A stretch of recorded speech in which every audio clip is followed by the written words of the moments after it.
Welcome back to Diggy's Dungeon.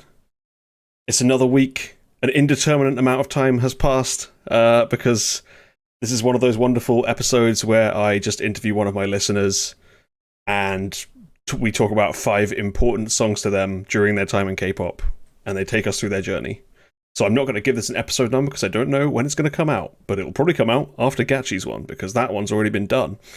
I'm letting you in on all the secrets today, but anyway, without further ado, this week, we got Swither taking us through his time in K-pop, so I'm going to get him in and let him do his own intro, because God knows he can do it. Here we go. Hello, Swither. How are you? I'm too spicy for you. There you go. By the time this comes out, that might be a really old reference, but we'll see. Wait, what? By the time it comes out? Mm-hmm. Oh, are you editing the story ones to be released later? What's going on? Well, because it's a story, there's no like time constraints on when it can be released. It doesn't go out of date, you know. So so they're banked episodes. they are, yes. So I've got Gachi's one in the back, ready. I'm probably going to edit that one next because it came first. But eventually, this one will come out. I like the eventually. It leaves it open that maybe it could be a posthumous release. Like Oh God, I hope not. Jesus. I'm no longer around, and it's just like, you remember this guy? Yeah, welcome to the Swither Stayc. Memorial episode of Diggy's Dungeon. Yes, I mean, already this was dangerous of feeling a little self-centered, but I'm already doing the classic thing of imagining, what would my funeral look like if I died? Would they come? Starting us off on the right note, mood-wise, then. All right. You got to keep all of that in mind. I think it's healthy. Well, yeah, this is an interesting format. It feels strange because, usually in media, when you have this sort of thing of like these touchstones to arrive at where you are today, it's usually like an interview with someone successful. Thanks, man. No, I'm saying the person being interviewed. So usually it's like, so that helped me with that, and that helped me with that, and here I am, killing it. Those are the people that I thank for giving me the inspiration I needed to arrive. But I feel like K-pop fans just culturally get put into one big amorphous blob, and people forget they're actually people. So it's nice to remind people sometimes that everyone who likes this type of music has their own story. Oh no, I totally agree. I think there's a lot of value in it. I just think it's funny because preparing something like this as if it's like, and now that's where I am today. Yeah. It ends up making it feel in this sort of specific context more like a therapy session where it's like, so yeah, when I was really young, this happened, and then it just kept happening, and here I am. Hey, I would counter with in the context of our tiny little show, you're definitely a celebrity. So this is this is pretty much the same as all of those interviews. You're letting us know how you came to be such a massive personality. Okay, gas me up. Yeah, you do have some interviewer skills. This show Thanks. Does deserve to work. Those 3 years of studying journalism came in handy eventually. Yeah, you were massaging the interviewee right now. It's very intelligent. Thank you. All right. Well, do we want to launch into it? We can do that, yeah. Yeah, it doesn't need to be excessively narrativized. This first one, I saw as a kid, maybe just going into middle school. Music videos were big for me as a kid because that was just a cool way to interact with music, I thought. And also, I think a lot of people were releasing a lot of really good music videos around the time that I was like entering middle school. And I don't know. Yeah. And it was just at the peak of accessibility. You know, YouTube was hitting its stride, and all those music videos were just searchable as they continue to be. But, you know, I was into a lot of just the really popular artists, you know. But this first one, I remember seeing because of a friend's older brother showing us one of them. And then I remember watching the video to Rihanna's Rude Boy, I believe. Another great song. And then I saw this one, and it popped some sort of bubble. Well, there you go. It ended up sticking with me. But not in a way that I understood, because I didn't have any context for it. But this first one is from the esteemed Hyuna. It's called Bubble Pop. Here we go, bubble pop time.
Okay, Hyuna's Bubble Pop.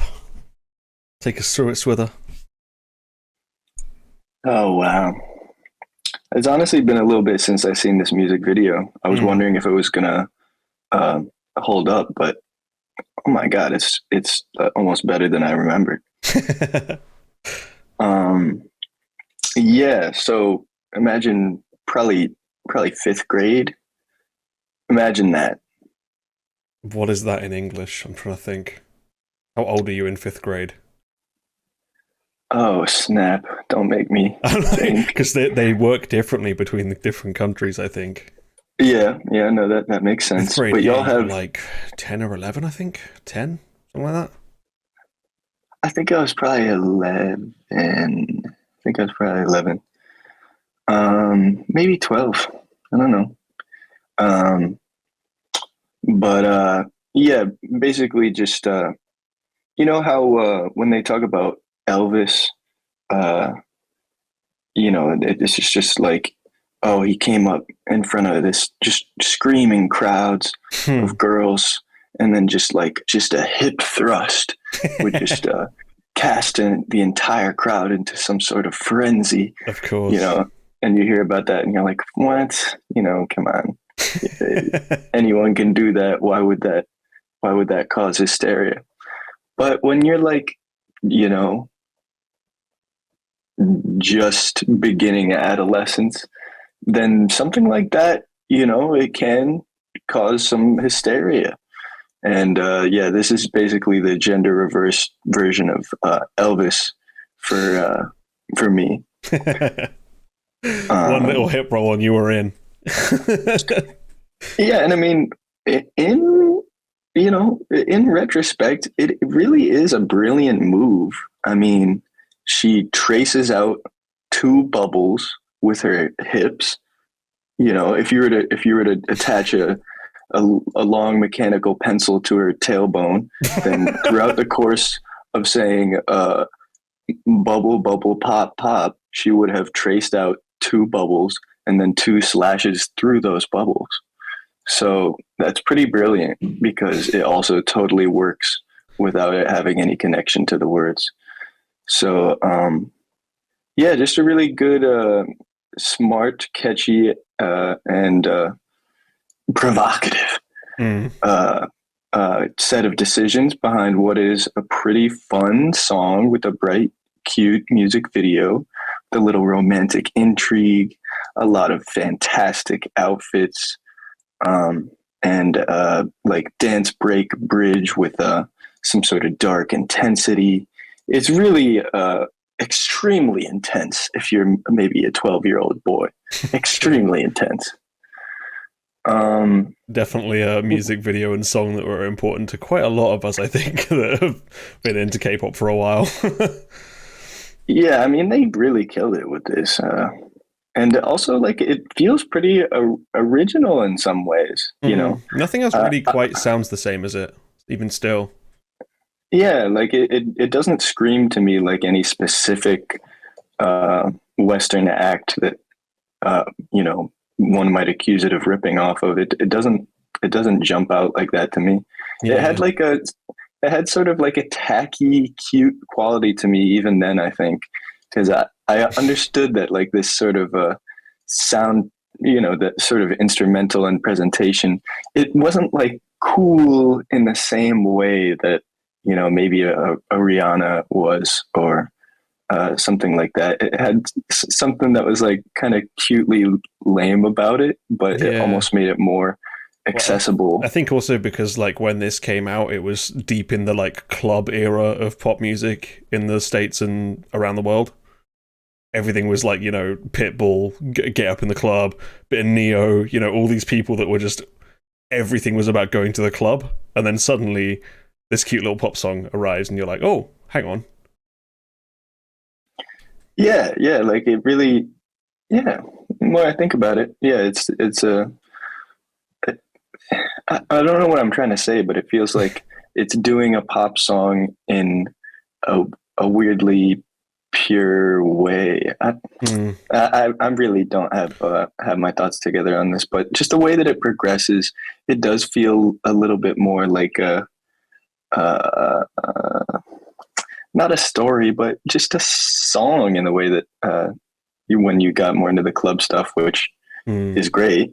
It sacrifices some of the like basic form choices behind the pop song, like the role that a, verse, pre-chorus, chorus, verse, chorus, bridge sort of structure, what that means, and what it's best used for. Yeah. I think this does a pretty good job. It was kind of more apparent back then that K-pop was a few years behind the West in terms of music trends. So I guess this sounded kind of pleasantly not with the times, maybe. No, yeah, I could see that for sure. I definitely found that when I got into K-pop anyway. Yeah, okay. But yeah, just so many things went right with this. The instrumental is distinctive and memorable in a way that, yeah, like I said, isn't because it's like cool and groundbreaking, but because it's kind of sweet and like, not trying to be too cool for school. And then, yeah, the presentation and the looks and the moves and Hyuna herself, everything works. She killed it. This is a YG production. Nah. This is way back in the day. So this is isn't this when she became part of Cube? Oh yeah, Cube. Yeah, no, yeah, that sounds right. Cube She'd era. gone from JYP over to Cube I think to do solo stuff, right? And then 4 Minute happened. And then 4 Minute. Yeah. Okay. Yeah. All right. Yeah, she's got one of the more involved stories with a lot of different chapters among most K-pop idols. Definitely. But yeah, so for me, this song was the one that the first early one that I think I connected with, and then the one that my friend's older brother had showed me initially was Sistar's So Cool, I think. Oh yeah.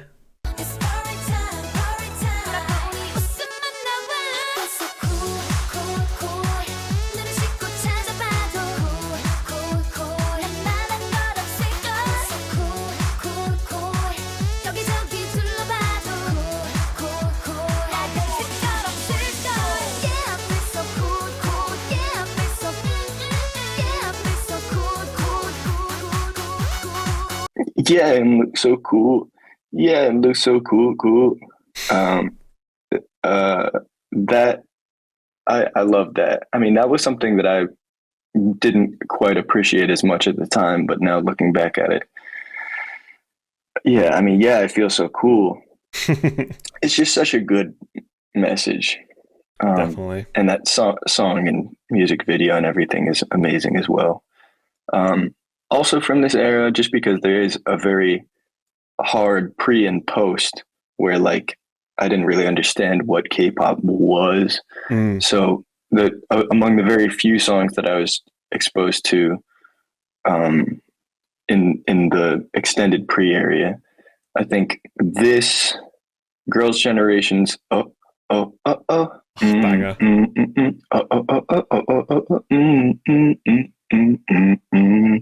That one also made it through. I think maybe someone in my family might have thrown that on the iTunes and it just ended up on my iPod.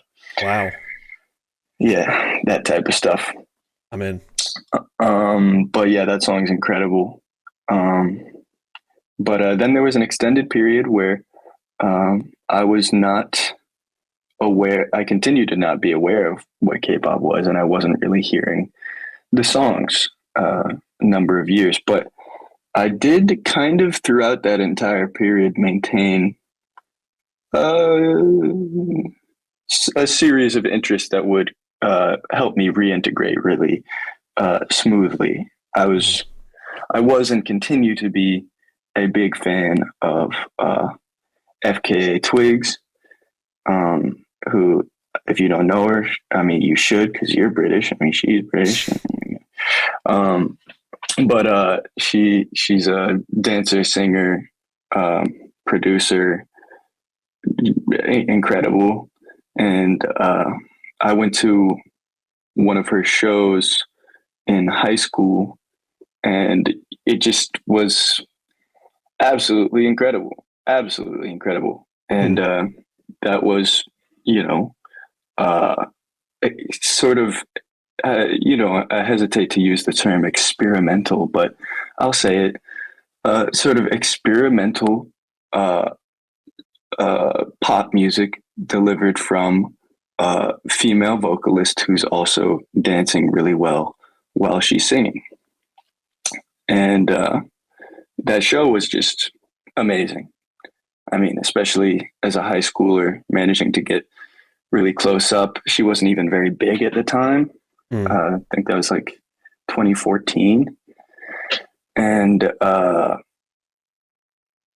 like she killed it. I mean, she just absolutely killed it. And then so that sort of solidified for me the value and just interest in vocal dance combos in live performance. And then I got really into uh, Hannah Diamond. I've mentioned her. She's also British. I don't know. But another person that uh, makes pop music in sort of the tradition of stuff that most people would, try to leave behind or just feel like in retrospect was lame in some way or too corporate or something like that. But then she just sort of uh, absolutely claims it with like doing almost everything herself or with just a couple of friends and making what I thought were really meaningful and at the same time really fun songs. And the thing that helps connect it to the K-pop thing is that it kept me interested and open to the notion that corporate or like trying to take the money and marketing side of music seriously as an artist has some really interesting aspects to it because my context and the sort of stuff that I saw people being interested in, a large portion of it was about this rejection of corporate style and about trying to be independent and not playing these lame business games and that sort of thing and just being cool, just doing it good and not caring about the man. But I remained interested in the notion of like, well, who's the man and why can't everyone play that game? And I felt like Hannah Diamond was and continues to she plays the game like does so much of it just from one person, and it's just sort of beautiful trying to make yourself into what your absolute childhood self would have hoped in your wildest dreams you might be able to become. Like if you grew up wanting to be like a pop star or whatever, it's like there's no real avenue unless you happen to go to a bunch of tryouts and happen to get picked.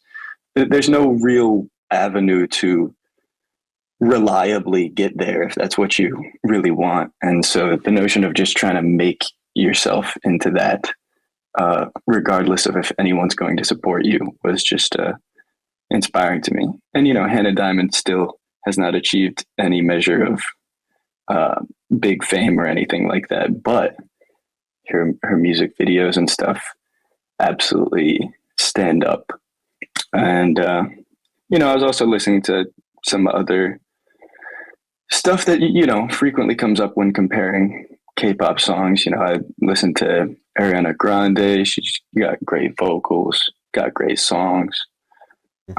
Song Into You was a big one, and I think that was when I started getting interested in pop songwriting and like knowing who Max Martin is and that sort of thing, and being interested in like how weird it is that there could just be some dude that writes all the songs that all the young kids in a foreign country are singing. It just seemed weird. And the more I dug into that, the more interesting things got. So that'll be the biggest transition zone because that was years between when I liked Hyuna Bubble Pop and when I returned to understand and get into K-pop writ large. It would be about until 2018. Wow. So I am starting college. I'm in school and university. As we say in the Isles. Uni. And yeah, I was a little late on it because it was actually released Halloween 2017, but I wasn't there for that crucial moment. But little subunit called Odd Eye Circle dropped an album called Max and Match. And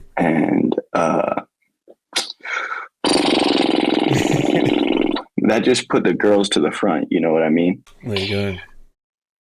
All right, you want to get into it? Yeah, so here we go. Odd Eye Circle Girlfront.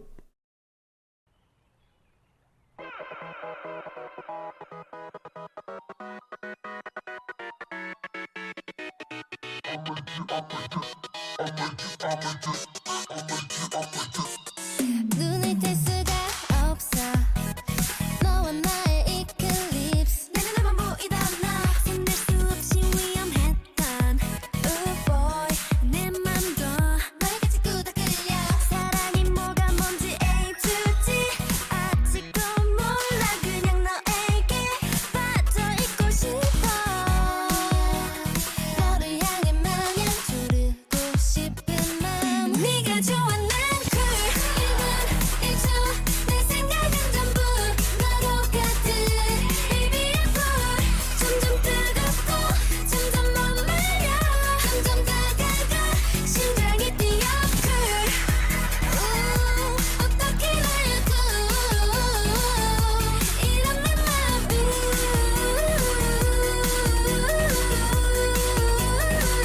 먼저 고백할래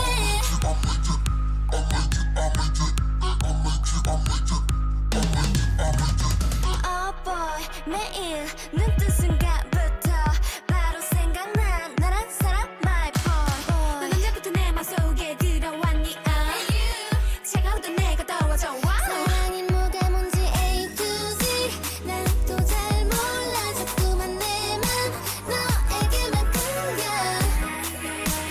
너를 향해 반짝빛나고 싶은 맘 네가 좋아 난 cool 1분 1초 내 생각은 전부 너로 가득 Baby I'm full 점점 뜨겁고 점점 머물러 점점 다가가 심장이 뛰어 cool 어떻게 말고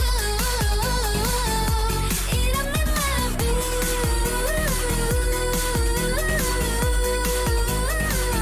먼저 고백할래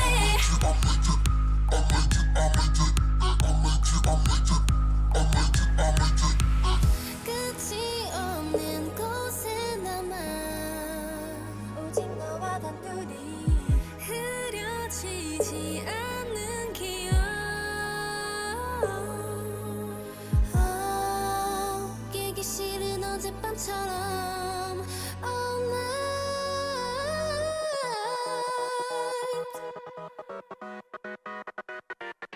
이런 내 맘이 그저 내 맘이 가는 곳 네가 있는 난 거기에 점점 가까이 점점 내 곁에 점점 다가가 심장이 뛰어 cool 시켜줄래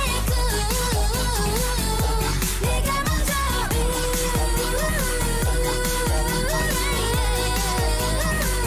사랑한단 말해 Okay, Odd Eye Circle turned your world around, Swither. Tell us about it.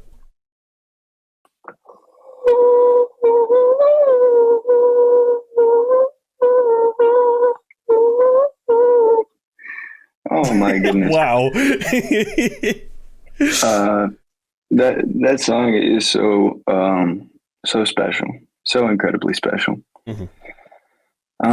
Yeah, I mean, just the strength and distinctiveness of the melodies, the uh, you know aesthetic of the music videos, the vibe coming off the girls, their voices being amazing, it just having this strange edge to some of the production. It just felt so futuristic and so exciting. Mm. And few things really feel like that. Most things that are futuristic or feel futuristic also have just a heavy, foreboding, dystopian edge. But for something to feel like, oh, this is from like a future that I would want to be a part of, that's a special thing. I'd say it had a foreboding dystopian edge, and it's the guy going, oh my God, in the background. You're right. Different parts. You're right. You're absolutely right. There is something like that. Yeah. But it almost, because of the way that it's tucked into corners of the song, it almost just acts as a intensifier as opposed to an actual imagined end. Mm. But yeah, I wanted to make a joke video at the time of me listening to Luna, and I'm all happy, and then it gets to the oh my God, or like the weird bit in Love Cherry Motion.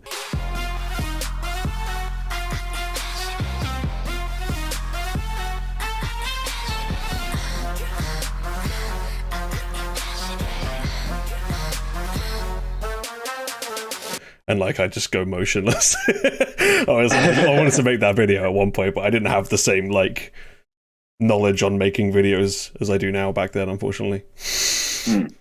It's never too late.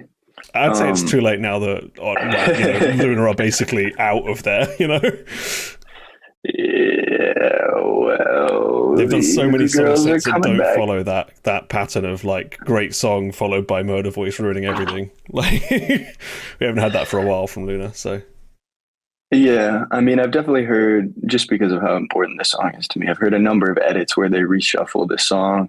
They themselves put out a version of the song called Odd Front, also on the same album, with some slightly different production choices, different stems chosen.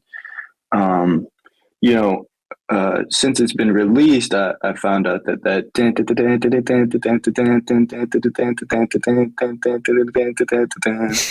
like sample is from some sample pack. It's so fun. It's just a great texture, and it's just one of those accessible samples from a sample pack that a lot of people have tried to use. But whoever made that, genius. Yeah, and the producers that worked on this, tasteful usage. But yeah, the as you term it, the murder voice section in this, definitely at first I was like, why is that there? But now, after years of living my life with this being a crucial part of the fabric, I couldn't let it go. But I think I'm still on the why is it there, even all these years later. yeah, you still are grounded, but I'm floating. Yeah, and it's just also so funny because Luna was one of the first groups that I ended up learning all the members' names and seeing non-music content about it. And it was my first exposure to what people all talk about as being the sort of parasocial experience of K-pop and that sort of thing. And it is so interesting looking back at this music video and then seeing like some of the shots of like maybe Kim Lip looking at the camera and like just finding it funny of like almost imagining it like, oh, if your friend was trying to be so serious and if your friend was trying to look cool in a music video, it'd just be really funny and disarming to you. And I get the same experience, even though, I do not know these people. But it is really a testament to the power of the format that some absolute strangers that I wouldn't even be able to exchange pleasantries with, really. I can watch a video of them and feel like I'm watching my friends. But yeah, they look so good. All of these of the early Luna and early to mid Luna music videos were so incredible, so consistent. They did so many of the things right that many of their competitors were lacking on, in terms of like cohesiveness, having a feel across them, and having varied songs where the variation isn't just the same type of variation that is in vogue at the moment. Because it's not like other groups all do the same type of shit over and over.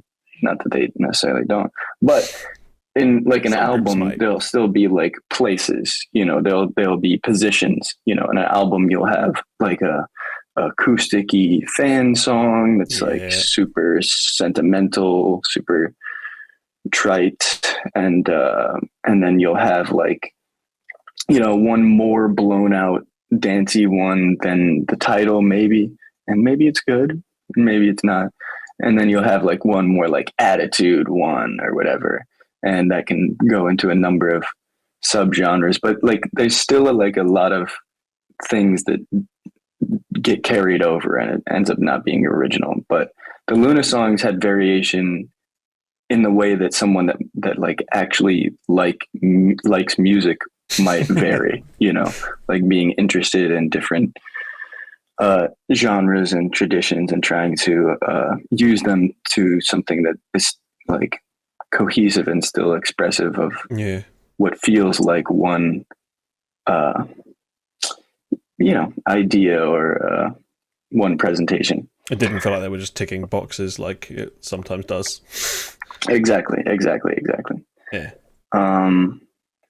I think it goes to show like how loved this album is that you still can't find copies of it even now. Like when I was in Korea, I was looking for this album because T wanted it, and it's impossible to find anything by Odd Eye Circle.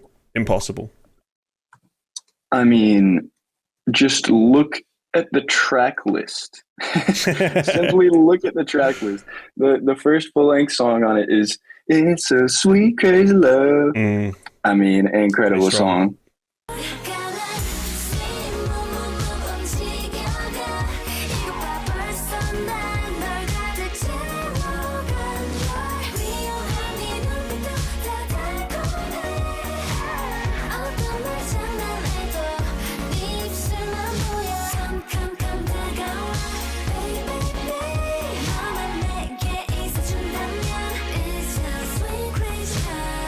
And then you have Uncover.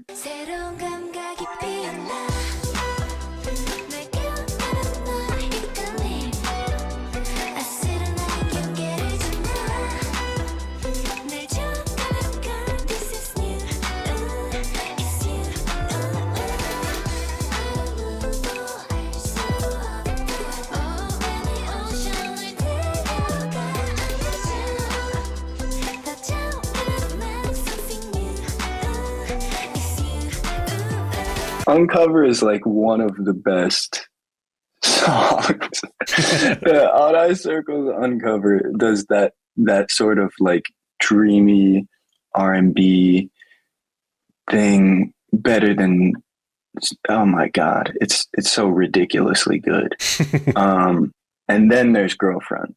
And then there's Lunatic.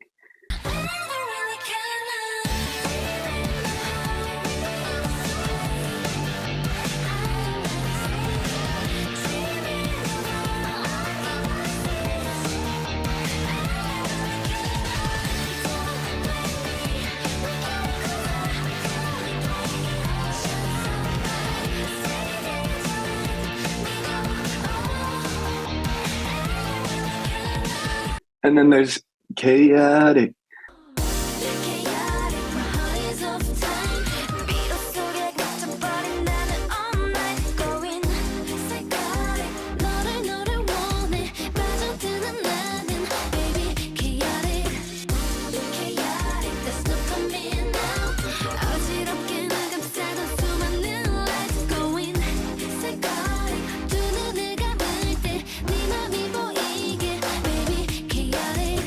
And then there's Starlight.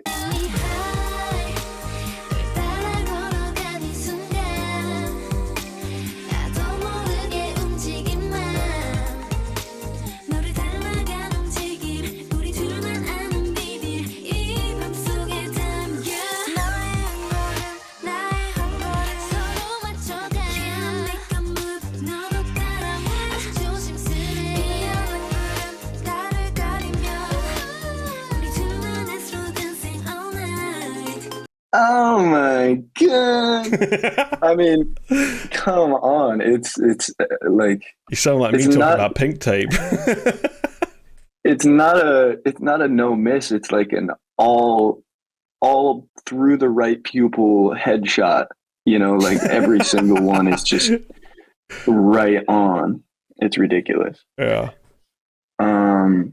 Yeah, and so this was the thing that sort of just flipped the switch of what I had fallen into in the previous couple of years, which was a sort of like, yeah, K-pop seems like it's just a bunch of kind of lame reinterpretations or imitations of Western pop music or that sort of thing. Mm-hmm. And this shook me from that. And really, I hadn't seen much from K-pop in the interim. I just heard things about, oh, BTS is a thing. Oh, you know, I'd heard of Blackpink and that sort of thing. But this flipped a sort of switch to start imagining. It just like immediately made me think about what the music scene like there over there must be like, because it's, you know, how could this scene that I was previously imagining to just be, you know, really shallow pandering, how could it produce something that is really competitive with the stuff that I'm hearing from over in my neck of the woods? Yeah.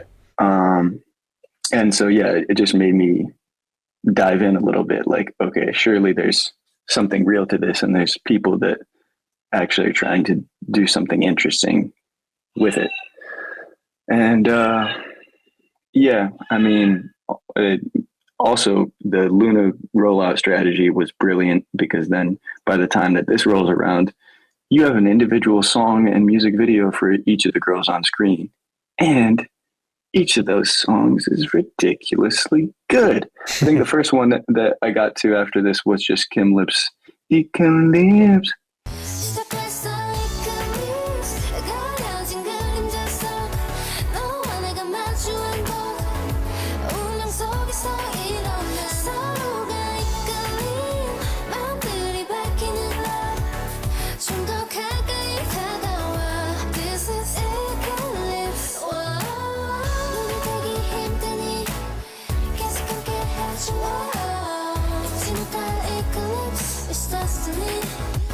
Eclipse, oh my god, another amazing music video and song. Yeah, most of our intro to the one circle building that we've seen a million times since. Yeah, and she sort of reenacted that not too long ago in a really funny way. But again, the fact that I know that, it's just a testament to how much I got caught on the end of the hook here. But yeah, when I got into that, and then I was first trying to be like, okay, so what's the other good stuff from this genre? I did run into FX. I ran into A-Pink. I think Ung came out around that time. Yeah, that sounds about right. And that song is incredible.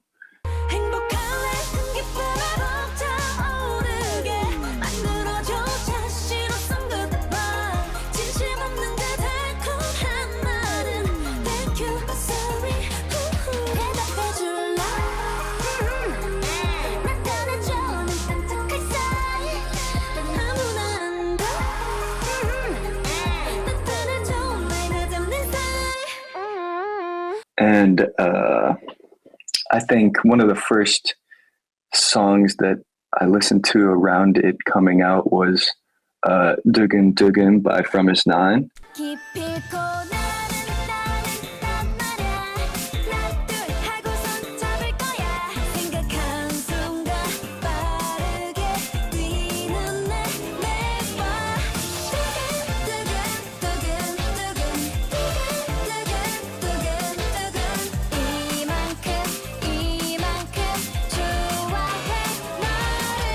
Great one. And then I was like, oh my God, there's really something here. And then I got into Twice and Red Velvet. The song Fancy came out not too long after that.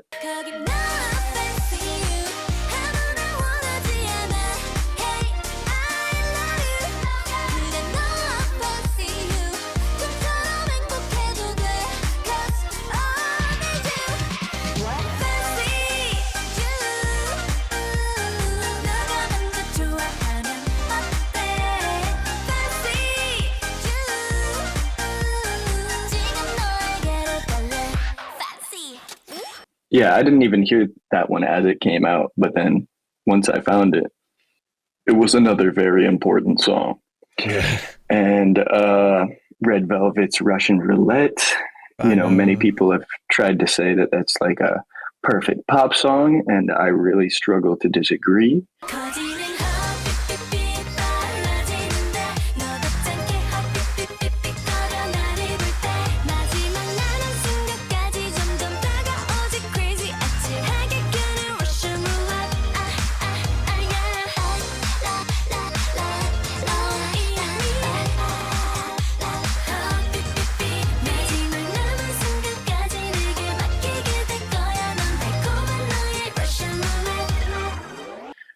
Russian Roulette is just ridiculously good as well. Mm-hmm. Around the same time, I also dove into G-Friend because when I was looking at like, what do people like really think is actually good? I saw a couple of funny voices agreeing on G-Friend. I also saw Lil Uzi Vert shout out G-Friend when asked on a live stream about K-pop, and he was just like, G-Friend, just look up G-Friend. And I think the first G-Friend songs that I got really into were off that one album with Sunny Summer.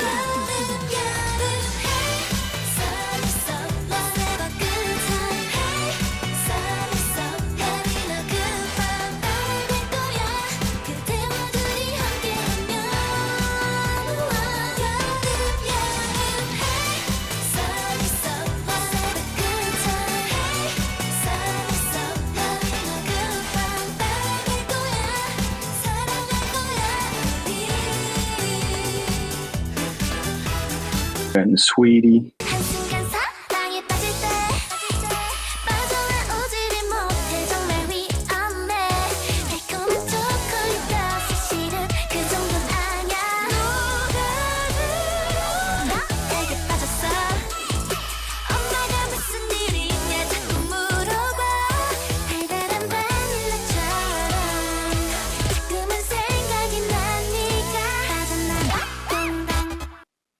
Really strong songs. Matter of fact, I'm gonna put Sunny Summer back into this summer rotation now that we're getting about mid-May. There you go. Great idea. So after Odd Eye Circle, got me, then as I'm describing, I just, went around trying to get my bearings. Like, if this could happen, then what's going on? What's going on over there that they could produce something like this and it's not even like shaking the world? And so those were some of the first avenues that I went down with that.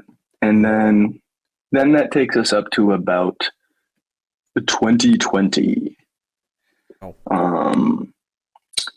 2020, I'm still in school and it's getting hard.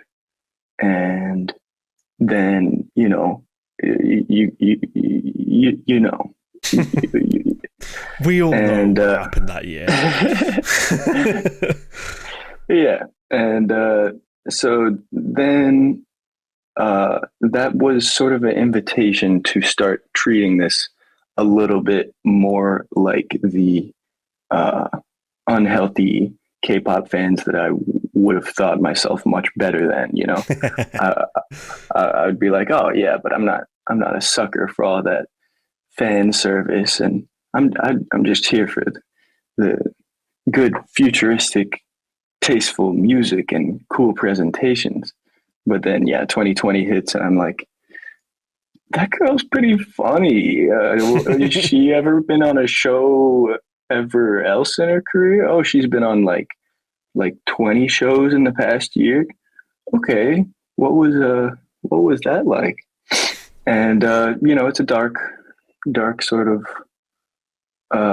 path, perhaps, but it didn't feel that way. Along it, you just like, it's just the experience of watching other people with like a extreme warmth, just like, wow, I like everyone here, and they're all funny and talented, and they have interesting dynamics going on.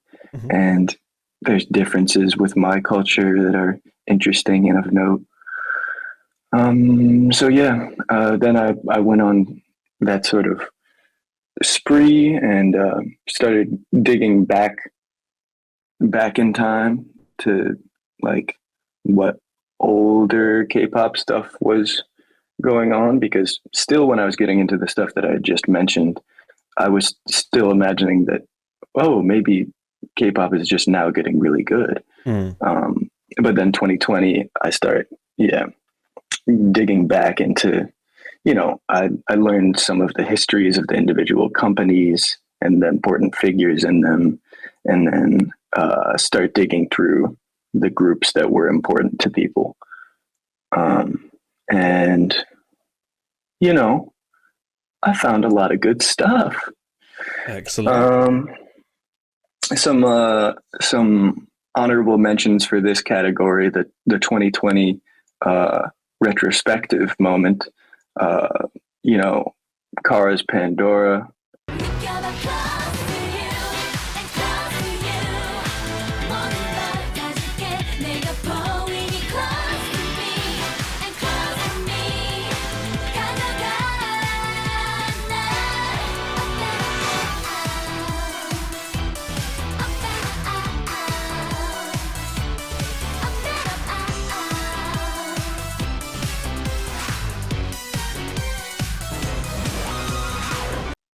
Amazing song. Oh my God. And the fact that I found it so late. Ridiculous. So good. When I was looking into the history of JYP groups, going like to the beginning of JYP songs, I found Park Ji-yoon's Sung in Chic, or the coming of age ceremony one.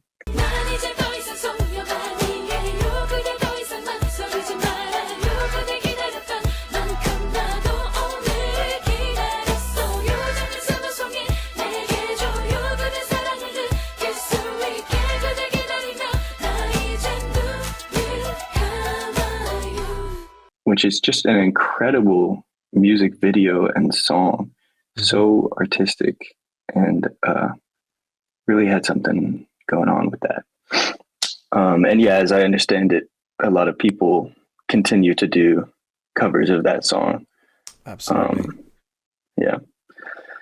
And going through like the Cosmic Girls discography and that sort of thing, even though that's totally contemporary, it's just, it felt like I was digging through. They debuted longer ago than people think, though. Yeah, a little bit. But the song that I remember making me feel like I was going insane, but in the best way, around this time was Bantek Bantek by Girls' Day. Okay. Twinkle Twinkle to our ears. Well then, I suppose it's time to Twinkle Twinkle. Here we go.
okay, Swither.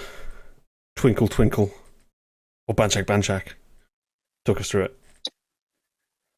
Love, love in sweetie mind. Make me you feel know, like Winkle. yeah, some great lyrics in Of this course. one. But my goodness, I remember, I remember just happening upon this in a sort of state, sort of mental state, and feeling like this is Beethoven. It's just the feeling, something about it became so elevated to me, and then to have just these girls in the music video doing the the cutesy thing, and like with this knowing look of like, we know this is stupid. It's something about that just combined with the choices in the song to make it feel so singularly perfect. So I don't know, but I love this song so much. And yeah, the Girls of Girls Day absolutely rule. I was really enjoying seeing Yeti's moments in this song and music video, because if you're listening to this, watch the music video to this, because it's very funny, and it achieves something. The aesthetic is just so cool too. The whole costume aspect of K-pop performance is really important, and different groups have different relationships with it. Some groups don't want to be putting on things that obviously look like costumes. Some groups are trying to take themselves more like fashion serious, and like, we won't just do some tacky costume. We'll be drippy.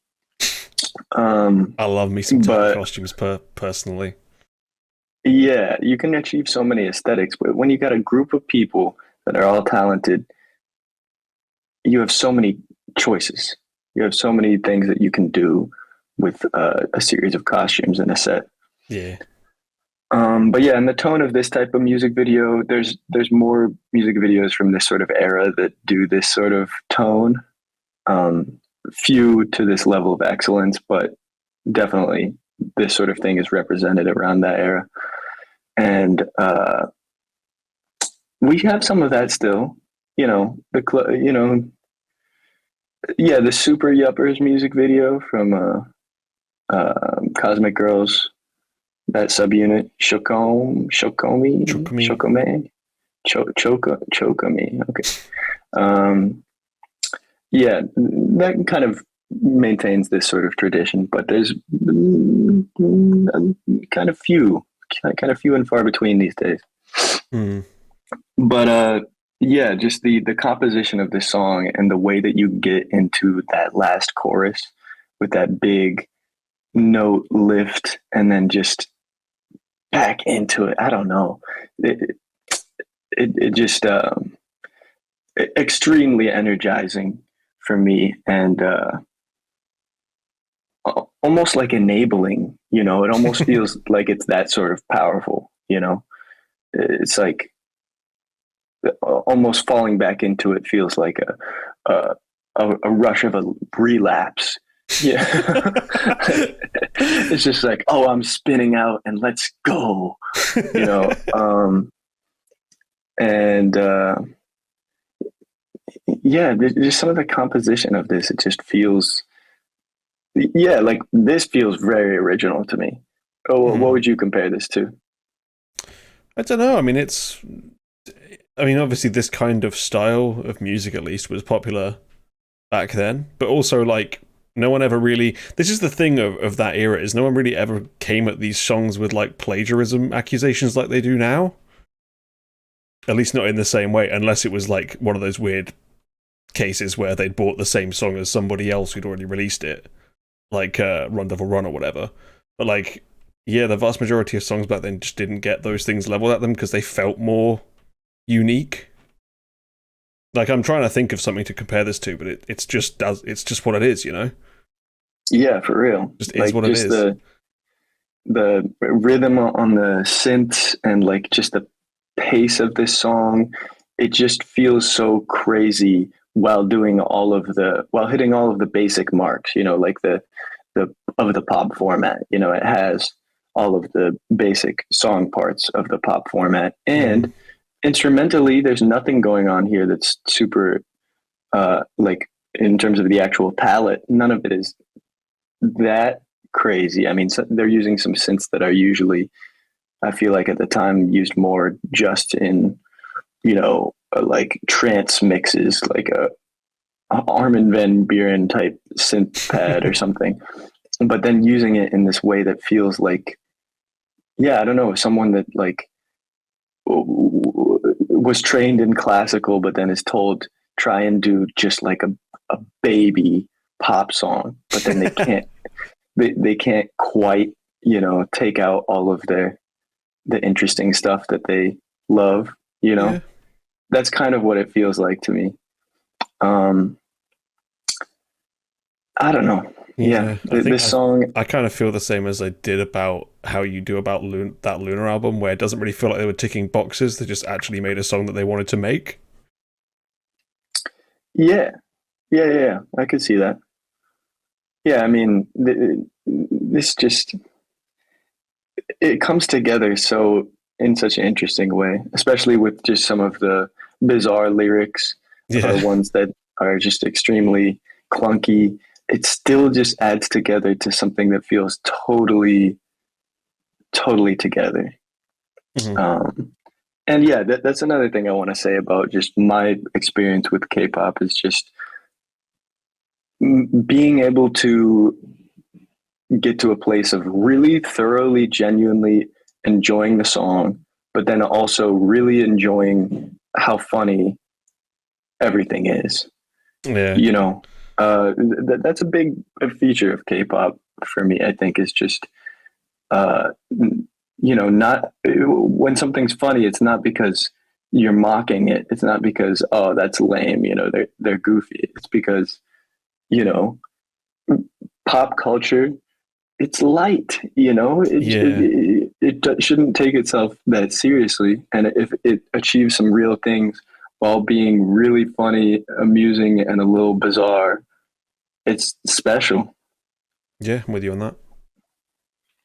And just so much more engaging. And, you know, just recognizing that that's part of how the performers relate to it too, you know, like, as a kid, you see performances of adults and you're like, is that how they feel? Or like, is that, where does this come from? You know? And then, as you get into it, you develop a bunch of different ideas about how you think artists might relate to the things that they perform. But, with this, and with K-pop,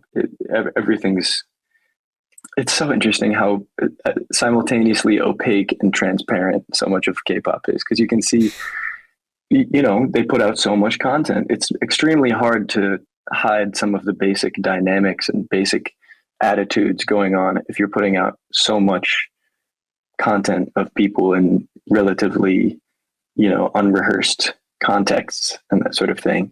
Mm-hmm.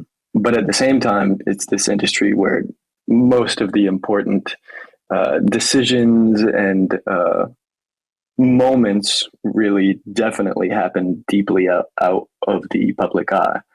So it's just, it brings a interesting tone to it, and getting to a place of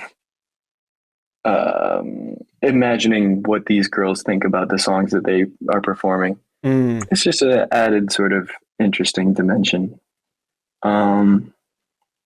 Yeah, and I feel like it's almost more interesting with the older groups because, you know, if you're getting into a new group these days, you can just imagine, oh, they came up seeing this sort of performance and they wanted to be a part of it.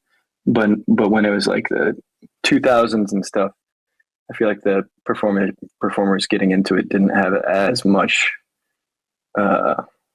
reasonable expectation of what they might be doing. Yeah, I mean, they still had their the generation previous to look at, but Yeah. the generations were a lot smaller than they are Yeah, now. exactly. So it was kind of like, yeah, there was like 5 groups you knew or whatever, like, rather than now where there's hundreds. Yeah. We're in an interesting spot right now with the number of groups, and yeah, but that's for another time. Definitely. But yeah, so songs like this, songs that make you feel insane but incredibly alive, they am I gonna give them credit and say that they carried me through? I don't know. I carried myself through, but this didn't hurt. Yeah, it definitely Yeah. Just to have something to love. And then, yeah, so then past 2020, that's when I started participating in Steven's show, the one before this. And that's when I got exposed to you and your perspective. Very much appreciated. And so I'm going to skip through a number of extremely important songs that have, come out in the ensuing 3 years, because most of my thoughts, or many of my thoughts on them, are on record. But I do want to just finish this. This has been great so far. Yeah. But I want to finish this going into. Well, first I gotta explain my screen name or handle or whatever we're calling it. I am a Stacey fan. It's called Sweet. And so I'm SwitherDuster, and I got into Stacey before they debuted because as I've already led on, I went through a zone where I was really digging into some of this stuff. And one of the things that kept coming up was, well, okay, I'll present it like this. When you're looking for a new book, when you don't know many books, you just, people recommend things, or things are viewed as like standard, really good things, the canon that you can pick from or whatever. And with movies, it's sort of similar. There's things that are popular and big, and then there's things that seem to be universally regarded as being a part of some sort of canon. And so you pick from that, and then you pick around looking over at things. But when people really get into any of those media, they tend to stop finding things through that route and tend to start picking some favorites and then seeing, oh, what else have they done? And then instead reading books by author, and then relationship between authors or movements or ideas that they're participating in, or that sort of thing. And then with movies, many people, myself included, took a long time to recognize or try to identify what's the important deciding artistic, who is the artistic vision. And it's not fair with movies, because movies have a lot of people that work on them. But one of the more reasonable ways to do it is to see who directed it. And, when you're just getting into it as a kid or something, you don't really know what those different roles mean. But then if you really get into movies, it tends to be the case that movie people find things by director. They like something, and then you see, what else has this director done? And with K-pop, I did a sort of similar thing where I was, finding what people liked, what was popular. And then once I had some favorites, I was thinking, well, how do I find, what is most in this spirit? And then it ended up being, oh, I now realize there's like a relatively finite set of production teams or company house production groups And you can kind of play it like that. You can go by the producer of the song, and then you see things that are, you end up finding things that do share some of the essence that you're looking for. And so that's a very, I don't know why I explained it as if to a 4-year-old, but yeah, then I started looking for songs like some of the songs I was coming across, some great Twice songs, that great A-Pink song. I saw that they were all done by Black Eyed Pill song BEP. And then I saw that they were planning to debut a group of their own. And that's just such a inspiring story. You know, someone's been working in the background, making things that people love, and then they, you know, buck up and try to do the very difficult thing of doing it all under their umbrella. You know, it's a little bit of a underdog story, but it's more so just like an actualization story of like, oh, you know, you're doing good and now you're doing the whole thing.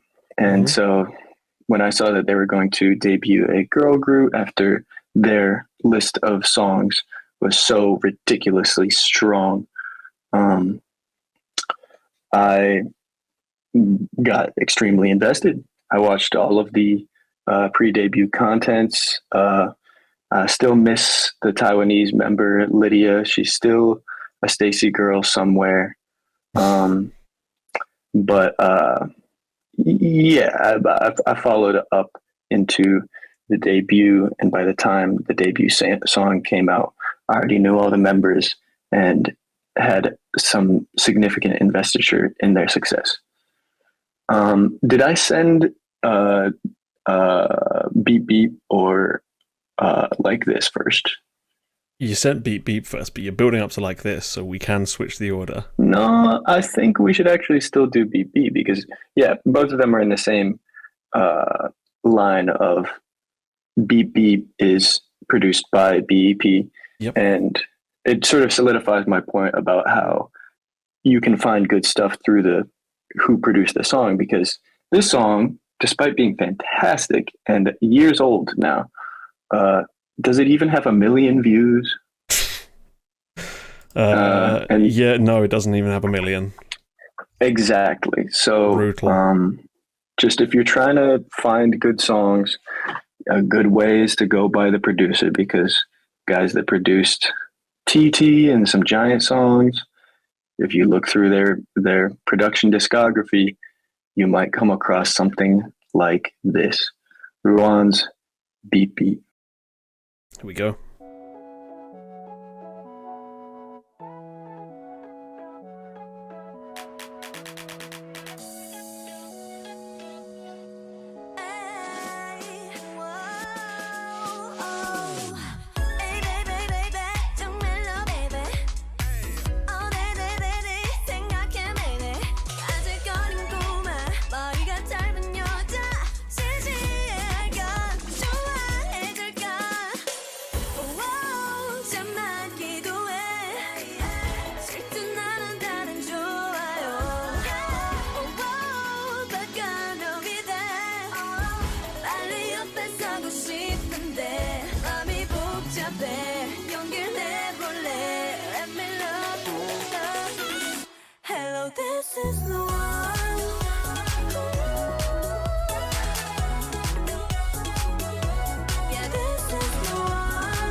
어쩌면 동갑일까 Oh my baby, oh my darling 우리 사귀면 뭐 부를까 혼자서 착각을 해 생각만 해도 좋네 하지만 걱정을 해야만 그 속에 걱정이 되는 걸고 좀 어려울까 인기 많아 보이기도 해 바꿔놓기 돼 내가 먼저 가고 싶은데 마음이 복잡해 용기를 내볼래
겨우 꺼내보는 sat은 말도 오래 지켜왔던 내 마음인걸. Oh beep beep beep, I'll fall in love with you. Okay, as she says herself, this is Ruann. Beep, beep, beep, I fall in love with you. Yeah, come on, that song is so good. Yeah, and I'm preaching to the choir here because this was somewhat of a favorite of the previous show's audience. But it really illustrates my point nicely, you know, and about the notion of, and just the whole reason why I started getting into like a bunch of the really small groups and just trying to find small stuff was realizing that there's these sort of sometimes throwaway songs or sometimes sort of false starts on careers that then there were, you know, just really logistical, bureaucratic or company disagreement sort of problems that stop them from going further. You know, there's so many like false starts or just little marketing failures or just people that never got the respect that they deserved. And that makes it really fun to be sort of someone that goes looking for nugu groups and nugu artists. And, you know, shouts out to that one account at Nugu Promoter. They do some of the most important work in this field. Just trying to get exposure to people that are trying things but not getting much exposure, and sometimes it's shockingly really good. But yeah, this music video is so well executed. The dances are so fun. There's such a high energy to it. All the looks are cute. The lighting is nice. It fits. And the song is so catchy and so likable, and it made everyone that listened to this song into Ruann. Everyone was going around telling people that they were Ruann. And in this moment, I'm Ruann too. But not actually in this moment. Right now, Ruann is in a J-pop group that we talked about on the server a little bit. Doesn't quite fit the same thing. I guess also adding to the notion that if the music taste is the main part of it for you, then you might be best suited sorting by producer, songwriter team than by the actual artist themselves. Yeah. Because, you know, this girl has now re-debuted in a new group and it shares very little of the type of musical appeal. I would argue they took the sound there from the rap in this song, which is by far the worst part. So if you liked that rap from Ruann's Beep Beep, then maybe check out her new group. Otherwise, probably not for you. Yeah, I mean, my take on her new group is that they're very much trying to do the XG version of J-pop, which is the sort of K-pop J-pop thing, but very rap forward, very attitudey, very attitudey. Very not what you liked from Ruann in Beep Beep anyway. Yeah, not the same appeal. But hey, I enjoyed that XG Cypher video anyway. Did you see that one where it's each member with their little, they each get a little instrumental, and it's obviously not a freestyle, but, you know, treat it like a cypher, just trading off beats and bars. If I did, I don't remember it. Okay, well, it's a worthwhile watch anyway. But you know, also XG Left Right, good song. I'm not saying that the whole J-pop K-pop thing, J-pop K-pop rap thing isn't good, but it is not scratching the same itch as a song like Beep Beep. But yeah, around the same zone of time, yeah, and up to now, I have been trying to find little forgotten perfect things like this. Yeah, we all have our favorites in that category for sure. Yeah, and I mean, I Chillin' isn't doing great right now. Their past couple releases haven't been holding up to what we initially imagined. So it's looking increasingly possible that Gatya will end up being something similar, like just a perfect moment that never quite gets the respect that it could have Very garnered if things were kept consistent.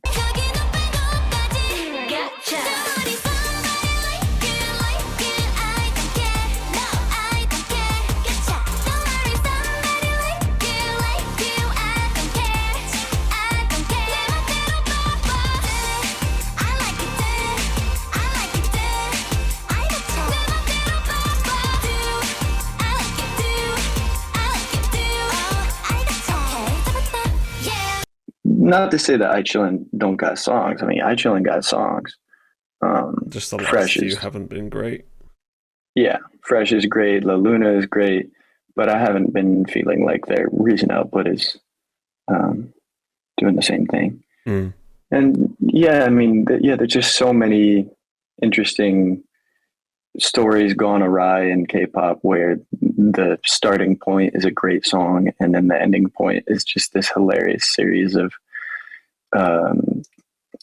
corporate mismanagement stories and really bizarre creative direction choices. And yeah, I'm thinking right now of I'm speaking right now of Weekly. Of course, because around this time I associate this in the same zone that I was really bumping the song Tag Me by Weekly. Great song. Great song as well.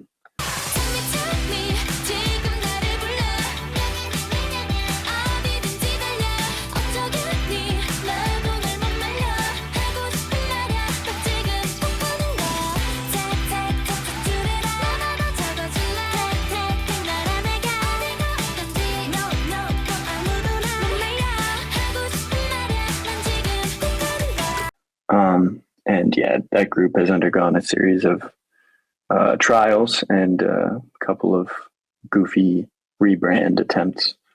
Yeah, there's a surprising number of sad failures that have come out of like really amazing music. The one I always think of is Mix.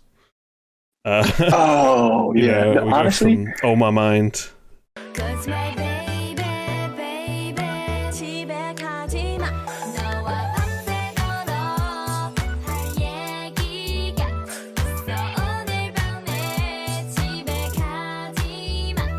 Oh my mind. Oh my mind.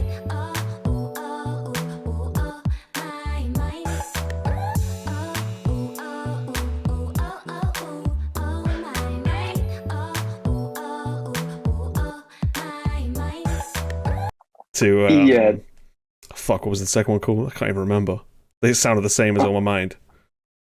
Oh snap. I can hear it in my head right now. I will find this. Hang on. Yeah, I can hear it in my head. Because- Oh, is it Love Is a Sudden? I think. Yeah. Yeah. 사랑은 갑자기 사랑은 갑자기 사랑은 갑자기 꾹꾹처럼 사랑은 갑자기 사랑은 갑자기 사랑은 갑자기 꾹꾹처럼 내게 다가와 아무 눈을 뜨게 해 내게 다가와 너의 손을 잡게 해 내게 다가와 매일 생각하게 해 내게 다가와 너를 사랑하게 해 Yeah, so we go from Oh My Mind. 사랑은 갑자기 사랑은 갑자기 He's got it. Yeah, Yeah, so we went from like Oh My Mind, which is this awesome like vibey kind of chilled out girl R&B pop, to like Love Is a Sudden, which is more of the same. And then politics happened, and then the group imploded. They could have been so good, but yeah. Sometimes with these nugu groups, it just doesn't work out how you want it to. I remember just finding some article about their disbandment and the fact that a girl group's disbandment headline could mention something about missile systems Yeah. was just so funny to me.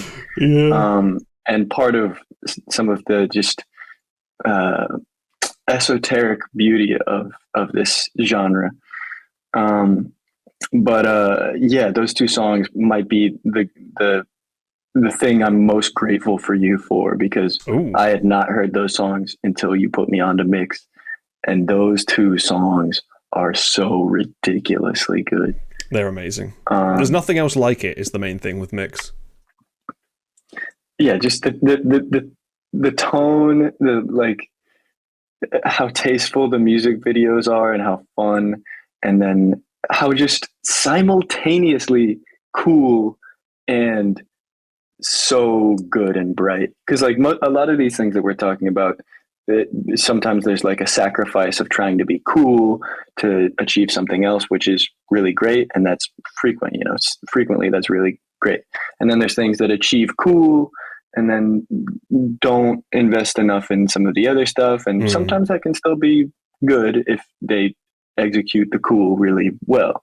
But the mix songs, it's like everything about it is just so fly, and it feels like they know exactly what they're doing, and it's like almost unassailable. And then the songs are just really good as well and bright. Yeah, in the same way that you thank me for that, I thank Steven because his show put me onto Mix. So thanks, bud. Okay. Yeah, let the chain be unbroken. Yeah. But yeah, so speaking of Steven and good things that he has contributed to the community that he fostered, the way that I found his show was by going into the podcast app and just searching Stacy. I was thinking, who is talking about Stacy? I need to find someone that has thoughts. And the first thing that came up was some episode of This Week in K-pop that they were talking about Stacy, and then suddenly it was this guy, this really nice, funny seeming guy, just being almost as, just heaping almost as much praise as I would want to onto Stacy girls. And so then I was like, all right, I've found the spot to set my bag, and I set down my bag. And yeah, so that provides a decent intro to this last song, which is just like that. It's called Like This by Stacy. Yes. Some will remember this being the outro song, or at least a remix of this being the outro song to Stan K-pop. And here we go, let's play it. Like This, Stacy.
절대 떠나지 않기로 너뿐인 걸 하루 종일 생각하는 사람 너뿐 처음인 걸 너도 나와 같지 맞지 like this 맞지 나랑 같이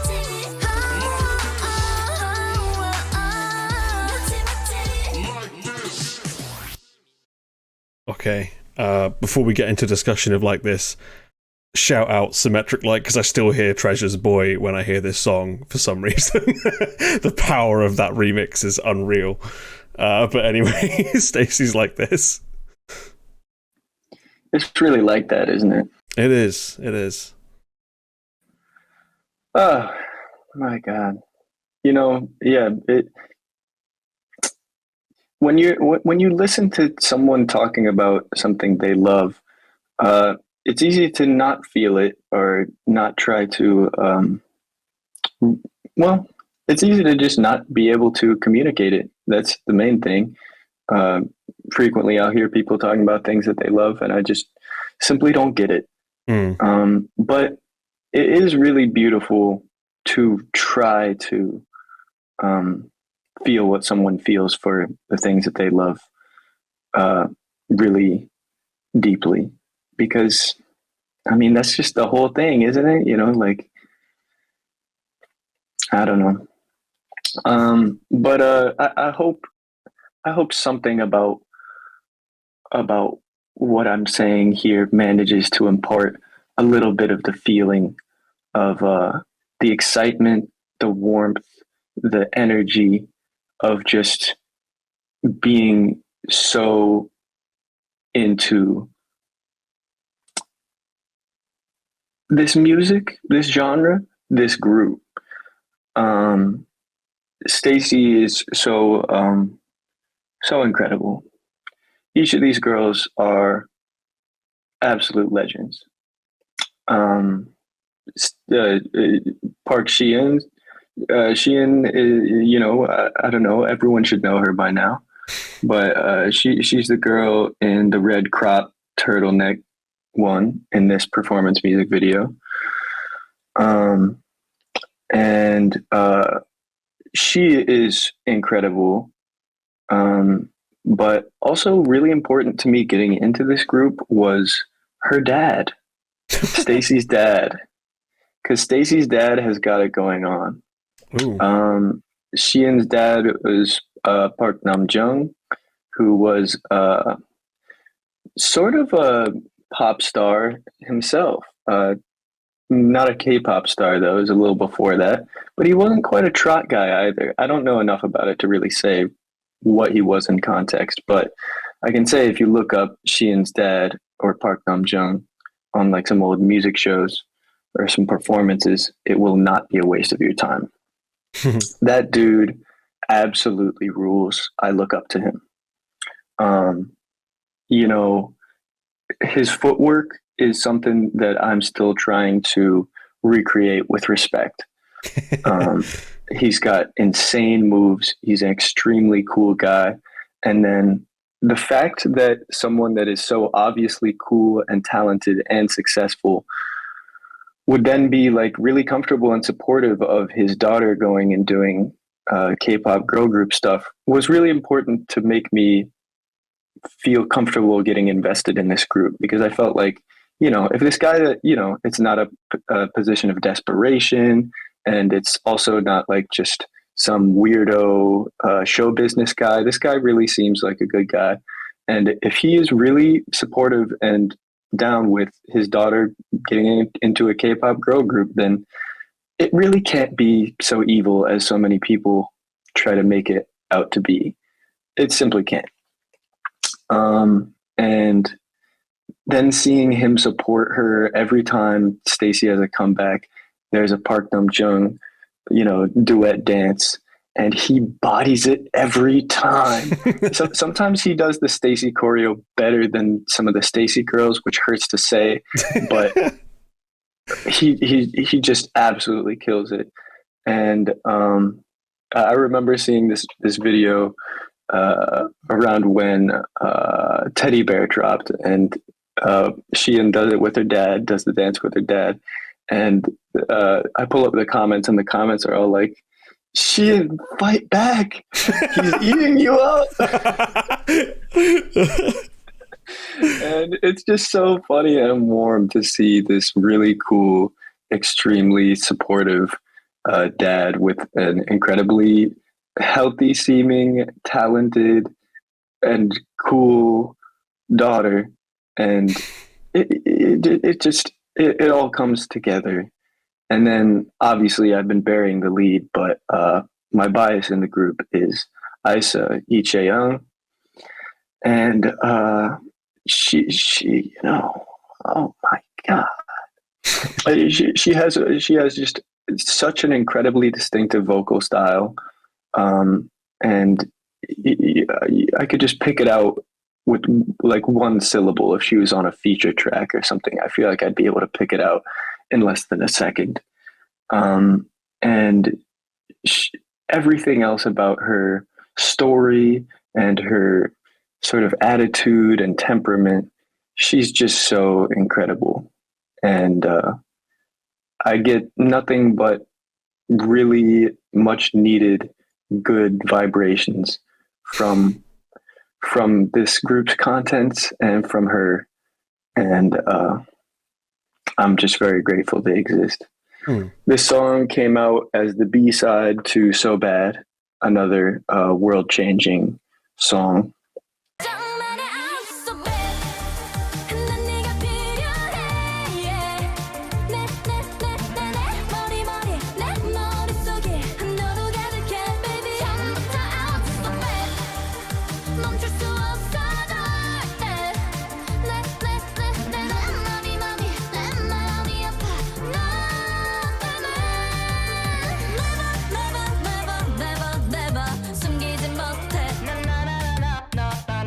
And it just solidified.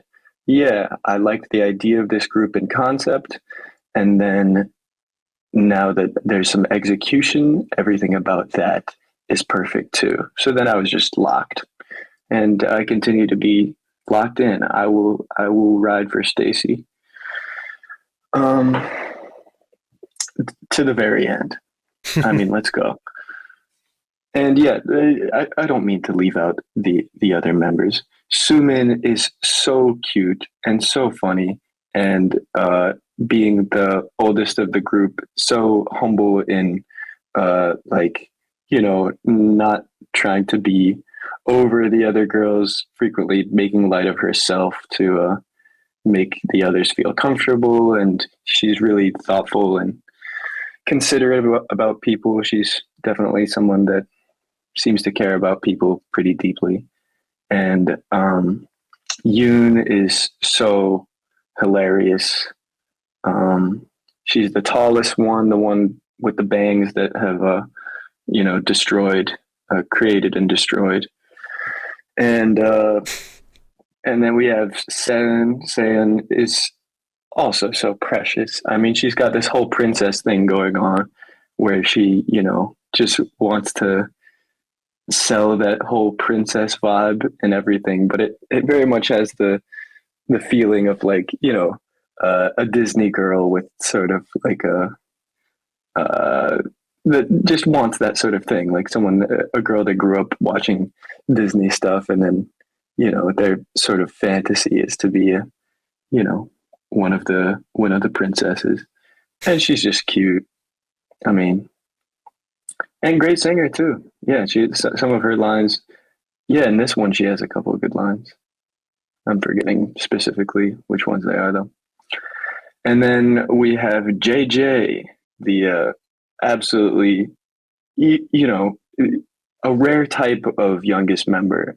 It's called a maknae, I hear.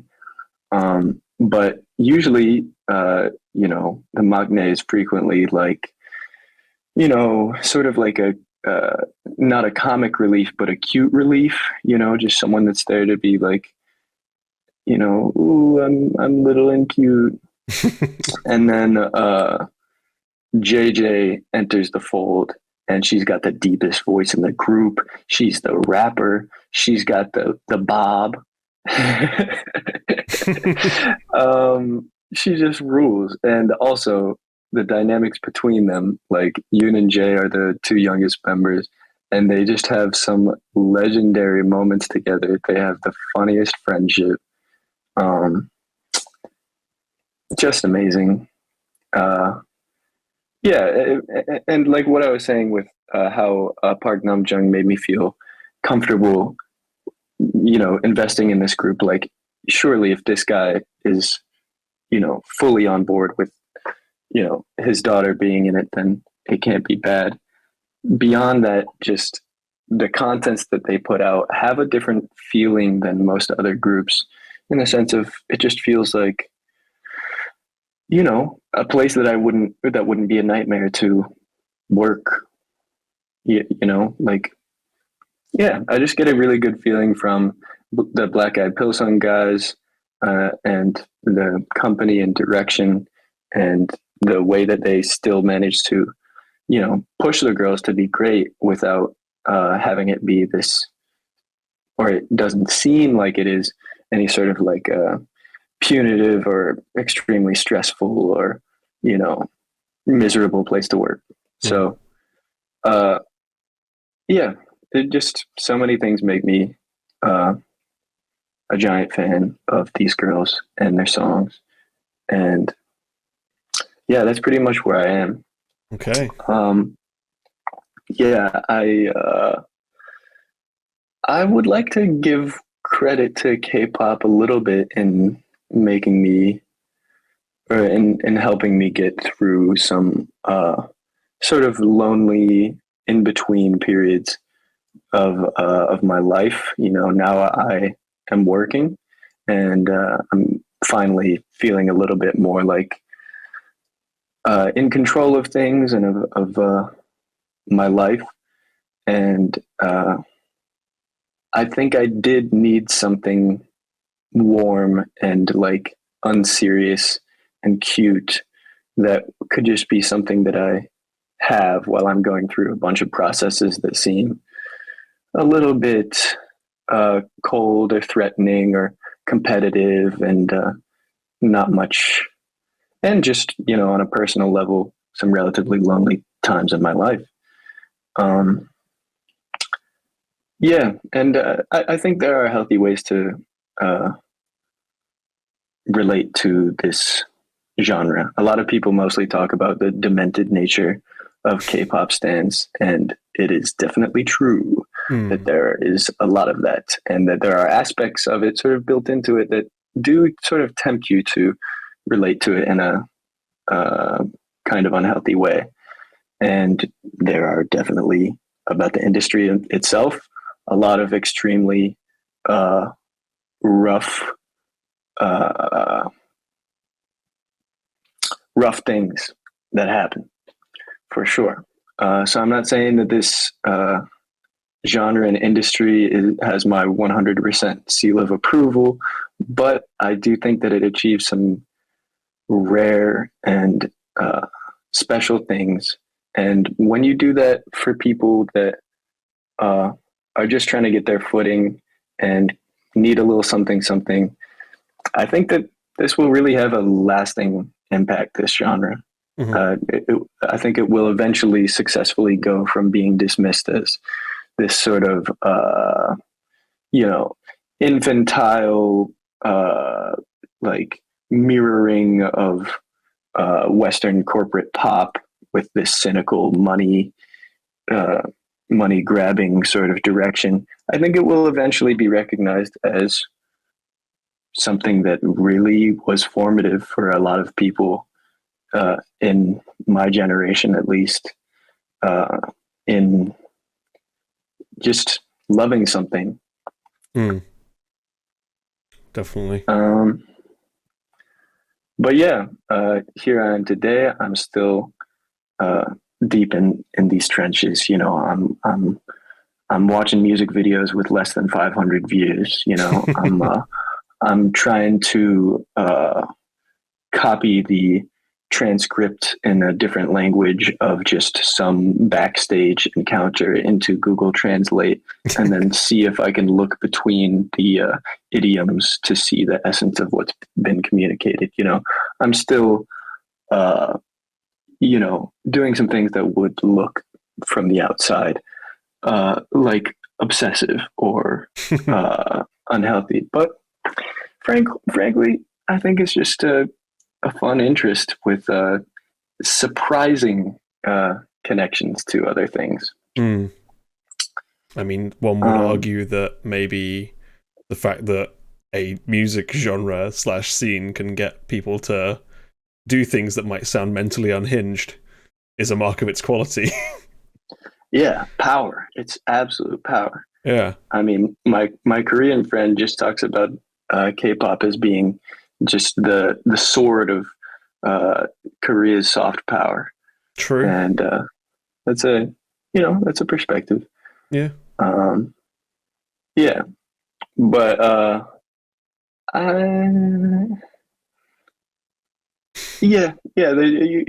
could end up talking about a bunch of ridiculous stuff, but I'm grateful for the opportunity to come on here and give a little slice of what's, a certain type of person, how they get into something like this, and what they sort of generally think about a lot of what's going on. Yeah, definitely. Thank you for coming on. It's these episodes of the show are like so interesting for those of us who are like around here a lot, because you learn so much more about members of the community than you thought you ever would. It's great. Yeah, but the Alex one was released. I still haven't gotten a chance to listen to the Gotchi one. I think that's in the bank, right? Yeah, it's in editing. It'll be out soonish. Probably this week, actually. I'll probably do that one. No week. rush, man. I just barely missed that when it was live, so I'll be curious to hear. And yeah, the Alex one was great, and I was just following up after that episode talking about how important Red Velvet is and how important Power Up as a song was. Compared it to what BB, recording artist BB, said about that same Red Velvet song, Power Up, about how she was like in a totally lost moment and then just had complete catharsis in the street listening to Power Up. And I really feel that. There have been a number of moments where a song that if I were to show it to my friends or anyone that I know, they'd be like, this is cringe. But then I am playing it on my own, and I have like a almost religious level of intense experience and like just a clarity of introspection and a clarity of purpose and mission. It's really absurd, but some of these songs have a strange power. Definitely. And as we keep doing these episodes, you'll hear more about songs like that, I'm sure. All right, man. Thanks so much. I look forward to calling soon with some other special things happening in K-pop, man. I appreciate this a lot. And just want to take a moment to say, I'm so glad that you picked up this mantle, because, when you Google K-pop call-in show to this day, it still is only showing Steven's show. Mm-hmm. But I feel like if you continue with this, and if the listeners continue with this, then, maybe we can at least be the K-pop call-in show. Yeah, Steven's cool. Standard is still something I'm chasing to this very day. It's difficult. I fear I will never stop chasing that standard, but it's nice to be mentioned in the same breath now, at least. Yes, sir. Yeah, you're a host. This is episode like 36 or something? It's I think we're up to 35, but this won't be. I don't know. It's not going to be 36, but it'll be one of the next ones. Yeah. But the point is, you've gotten through significant double digits of episodes. So let's keep it pushing. How about that? Yeah, I mean, as long as all of you keep turning up, I'll keep doing the show. I'll try and keep it spicy. And I'll keep saying how bad all of these songs are all the time. Keep your head up, Diggy. I believe in you. Yeah. See you soon. Yep. Thanks so much. Yeah, talk to you later, buddy. Bye. Bye-bye. All right. What an entrancing journey we've been on through Swither's time in K-pop. And that's the end of this episode. So see you later, audio listeners.